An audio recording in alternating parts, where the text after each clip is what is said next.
Cool, we're here down at Music, the Nottingham Drum and Bass meet. So who am I with?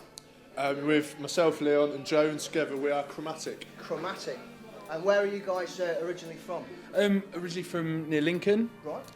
We used to go to college together a few years ago, been friends for quite a while. Never really collaborated, to be honest, both into our own thing. I moved to Nottingham shortly after, about a year after Leon. We just ended up hooking up and writing tunes together. So what actually brought you to Nottingham? Was there anything in particular, or was it just one of those kind of... Uni, really, yeah, both come to uni, yeah. So doing a course, Confetti, Music Technology. This is the natural progression, really, from there. Yeah, so what made you actually stay in Nottingham? Well, for me, really, I mean, I'm about to do my third year now, and the option from Confetti is to go do it in Leicester. But for me, Nottingham, I just like the scene here. I like the vibe here. You know, you go to the nights, everyone's there for a good time. There's a good vibe. People have got smiles on their faces. I think what people say about Nottingham, outside of Nottingham, is totally incorrect, to be honest. I've come here and gone to some amazing nights and had some real good times, you know, which is why I'm still here now. So in terms of the Knots nights, which you've obviously said you really enjoy, is there any particular kind of nights that you kind of enjoy? For myself, it would probably be Detonate and Happy Go Lucky. Detonate, you get your DJs like Break, Spectra Soul, your sort of deeper end things, and then Happy Go Lucky is just jungle rinse out. Yeah. You gotta love it, haven't you? So what kind of got you? What got you at this point? What got you into drum and bass? Is there a specific moment, or is there a specific tune that kind of changed your life and made you sort of think? Well, for me, myself, it was probably some friends of mine about 9 or 10 years ago. They were banging to their drum and bass, and they started getting me into it, letting me go on their decks, and then taking me to a few raves and things like that. Then I went to the Sanctuary in Milton Keynes, and that's what really got me involved with it properly, you know. And obviously, Joe has a slightly... Yeah, I've sort of come from more of a house background, really. I've always liked house music. Like drum and bass on the side almost, you know, a little bit here and there. Never really sat down and tried to make much of it. And then it just sort of seems to develop from there, really. Like, I still love my house, but now I've started making drum and bass. It's kind of a new thing, really. I'm pretty new to the whole, to the scene, as it were. But no, I come from a bit of a different angle. So I'm not sort of, I don't have the history behind me, drum and bass, really. I'm kind of come at it with fresh eyes, if you like. So yeah. Well, that's a good thing. Yeah, it gives it. We've got sort of Leon, who's a bit more. He knows he's more underground drum and bass. He knows sort of all the big names and producers. I've sort of come from other electronic music and think, you know, why don't we try something different? Try a bit of this and that, and it definitely, I think it comes across. Really, you can hear different influences. So what's 2010 got in store for you? What can we hear from as a collective, as a musical? Well, slightly later on this year, we're going to be getting our first release collectively, which is a remix of a track by an Australian female hip-hop crew called Break the Rules. And this crew's called the Killer Queens.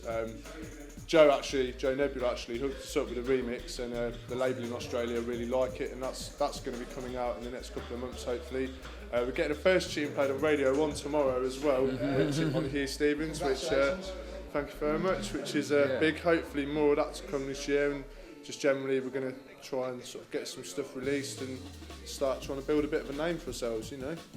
So I mean, for people who have become fans, obviously, with the stuff coming out, is there any way that they can hear your stuff? You know, have you got a web space? Is there anything online? Yes, if you go to soundcloud.com/chromatic-music, then there's clips of all our tracks on there. You can message us up on there, start following us.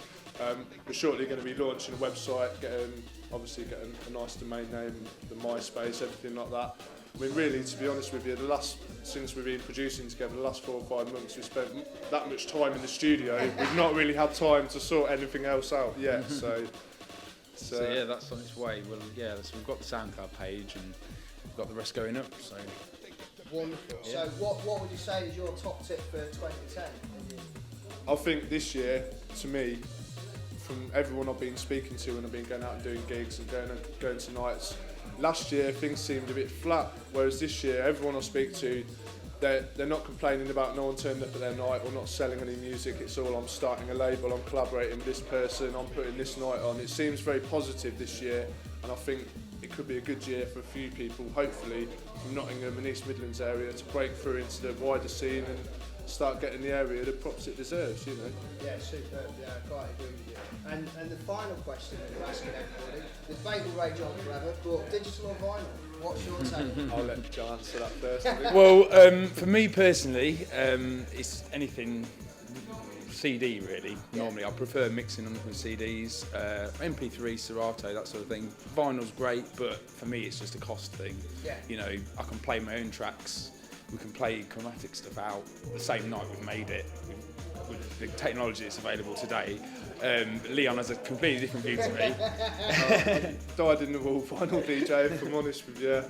It's always been the sort of ambition when the tunes get to a certain level, and hopefully we start getting the bookings on the back of that. I'd like to be cutting plates and just playing test presses and promos. Obviously I know nowadays perhaps that's unfeasible to a certain extent, but at the least I would want to start. I've recently bought Serato Scratch, and I think that's the sort of halfway house between the vinyl and the digital world. I find my mixing on CDs isn't quite as sharp as it is on Technics, if I'm honest. And Serato's, you still got the quickness of changing tunes you don't get with CDs. The CDJ's battered and you're pressing the eject button and waiting 5 seconds for the disc to come out.